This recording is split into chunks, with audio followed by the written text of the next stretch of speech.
Jerome Bettis is a name that I imagine many of you have heard of. He's a retired Steeler who left the year after the Steelers won Super Bowl 40, and he's an individual who's reached the pinnacle of success in professional football. He has the ring to prove it. When he was asked, what sport achievement are you most proud of, he replied that completing a bowling game where he scored 300 was the highest accomplishment of my life.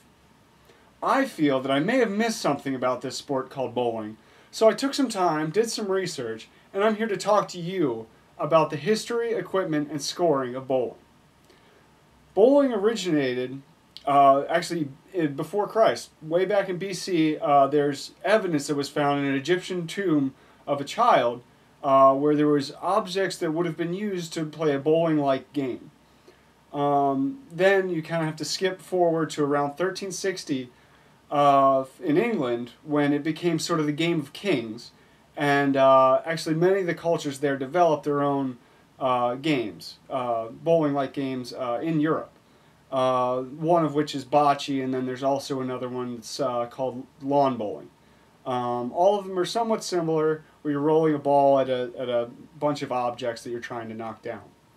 Bowling as we know it today, that's played with 10 pins, originated around the 1800s and is now considered a national pastime. Now that you know a little bit about the history, I'd like to talk to you about the equipment.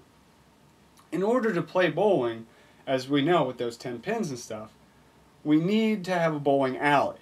The alleys are 41.5 inches wide, and they are 60 feet long, with a 9-inch gutter on either side of the lane that the ball can fall into and it will miss the pins.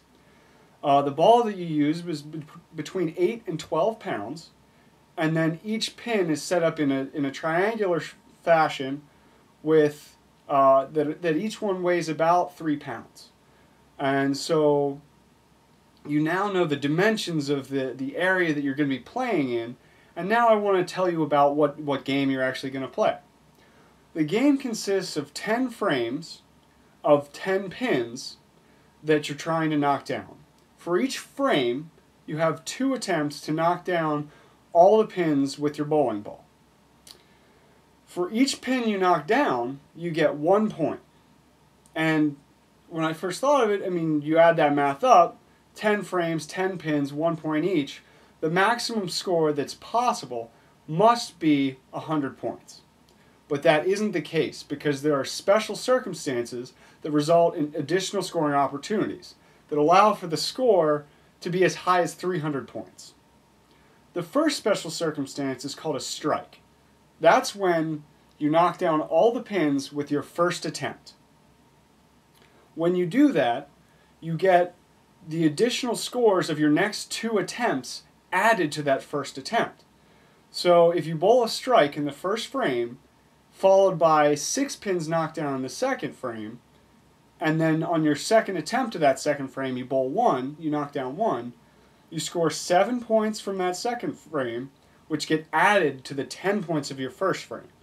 So that's actually 17 points for the first frame of your bowling, followed by 7 after that in the second frame, which results in 24 points altogether after your second frame of bowling. If you knock down all 10 pins with 2 attempts in the same frame, so you have 10 pins up, you roll, you knock down 5, and then you get your second attempt, you knock down the other 5, that's called a spare. Spares also give you an additional scoring opportunity because you get the pin total from your next attempt added to that frame.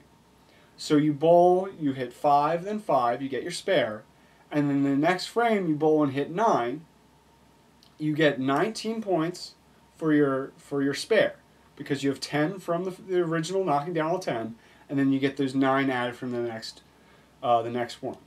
Now, if you hit that last pin, it doesn't add to that score. The highest you could get was that 19. So this all adds up if you keep getting strikes. Strike after strike, they end up being worth 30 points each. And so you work your way up the line till your 10th frame. 10th frame's a little bit different because you don't get multiplied. They don't add up. You bowl a strike, and then you get a chance with the next frame, they reset the pins, and you get a chance to knock those down. You get 2 more attempts. And if you knock all those down, they reset all the pins again, and you give you one last chance for a strike. So if you knock those all down, you've bowled a perfect game, and you're in the same book as Jerome Bettis. So in conclusion, I'm happy that I got to do some research on this topic, and I hope that now you guys know a little bit more about bowling, because there's a little bit more to it than it initially appeared. And I hope that next time you pick up a ball to knock down some pins, you have a greater appreciation for the sport.